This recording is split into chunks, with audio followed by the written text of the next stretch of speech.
आज हम देखने वाले हैं सृष्टि की उत्पत्ति कैसे हुई।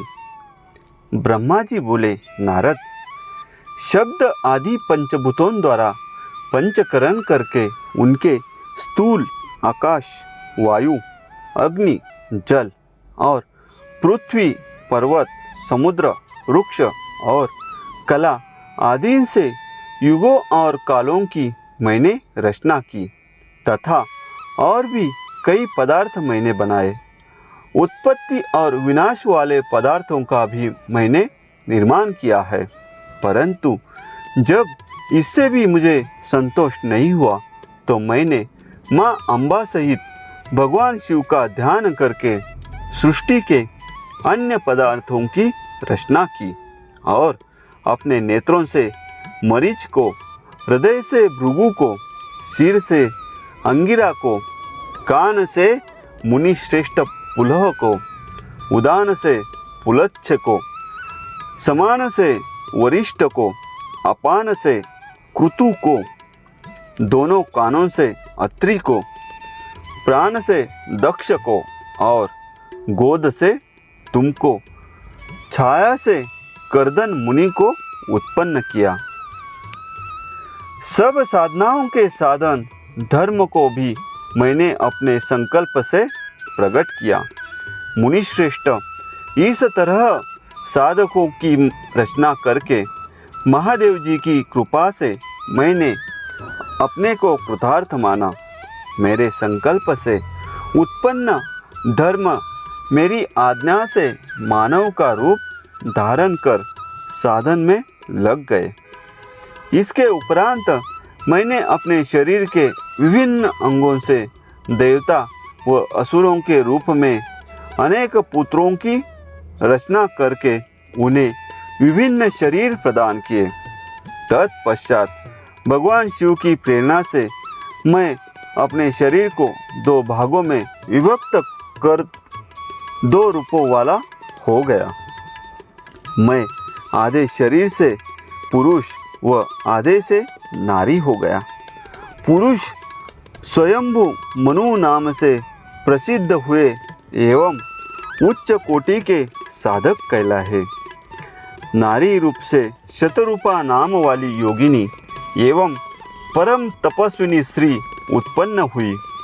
मनु ने वैवाहिक विधि से अत्यंत सुंदरी शतरूप का पानी ग्रहण किया और मैथुन द्वारा सृष्टि को उत्पन्न करने लगे। उन्होंने शतरूपा से प्रियव्रत और उत्तानपाद नामक दो पुत्र तथा आकुति, देवहूति और प्रसूति नामक 3 पुत्रियां प्राप्त की। आकुति का रुचि मुनि से, देवहूति का कर्दन मुनि से तथा प्रसूति का दक्ष प्रजापति के साथ विवाह कर दिया गया। इनकी संतानों से पूरा जगत चराचर हो गया। रुचि और आकुति के वैवाहिक संबंध में यज्ञ और दक्षिणा नामक स्त्री पुरुष का जोड़ा उत्पन्न हुआ। यज्ञ की दक्षिणा से 12 पुत्र हुए। मुनिवर, कर्दम और देवहूति के संबंध से बहुत सी पुत्रियां पैदा हुई। दक्ष और प्रसूति से 24 कन्याएं हुई। दक्ष ने 13 कन्याओं का विवाह धर्म से कर दिया। ये 13 कन्याएं श्रद्धा, लक्ष्मी, धृति, तुष्टि, पुष्टि, मेधा, क्रिया, बुद्धि, लज्जा, वसु, शांति, सिद्धि और कीर्ति है। अन्य 11 कन्याओं ख्याति, सती, संभूति, स्मृति, प्रीति, क्षमा, सनति, अनसुया, ऊर्जा, स्वाहा और स्वदा का विवाह भृगु, शिव, मरीचि, अंगिरा, पुलच्छ, पुलह, क्रतु, अत्रि, वशिष्ठ, अग्नि और पीतर नामक मुनियों से संपन्न हुआ। इनकी संतानों से पूरा त्रिलोक भर गया। अंबिकापति महादेव जी की आज्ञा से बहुत से प्राणी श्रेष्ठ मुनियों के रूप में उत्पन्न हुए। कल्प भेद से दक्ष की 60 कन्याएं हुई। उनमें से 10 कन्याओं का विवाह धर्म से, 27 का चंद्रमा से, 13 कन्याओं का विवाह कश्यप ऋषि से संपन्न हुआ। नारद, उन्होंने 4 कन्याएं अरिष्टनेमि को ब्याह दी। भृगु, अंगिरा और कुशाचो से 2-2 कन्याओं का विवाह कर दिया। कश्यप ऋषि की संतानों से संपूर्ण त्रिलोक आलोकित है। देवता, ऋषि, दैत्य, वृक्ष, पक्षी, पर्वत तथा लताएं आदि कश्यप पत्नियों से पैदा हुए हैं। इस तरह भगवान शंकर की आज्ञा से ब्रह्मा जी ने पूरी सृष्टि की रचना की। सर्वव्यापी शिवजी द्वारा तपस्या के लिए प्रगट देवी, जिन्हें रुद्रदेव ने त्रिशूल के अग्रभाग पर रखकर उनकी रक्षा की, वे सती देवी ही दक्ष से प्रकट हुई थी। उन्होंने भक्तों का उद्धार करने के लिए अनेक लीलाएं की। इस प्रकार देवी शिवा ही सती के रूप में भगवान शंकर की अर्धांगिनी बनी।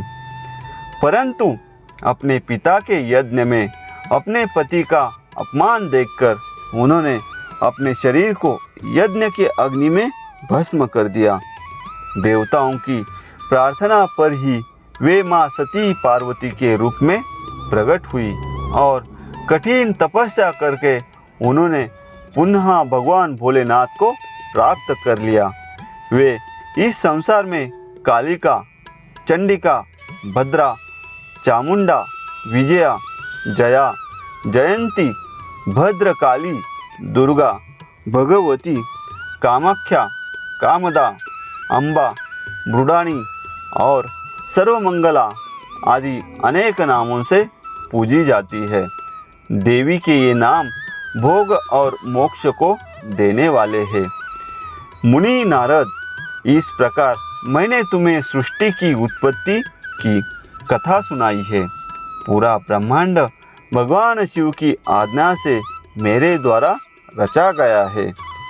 ब्रह्मा, विष्णु और रुद्र आदि तीनों देवता उन्हीं महादेव के अंश है।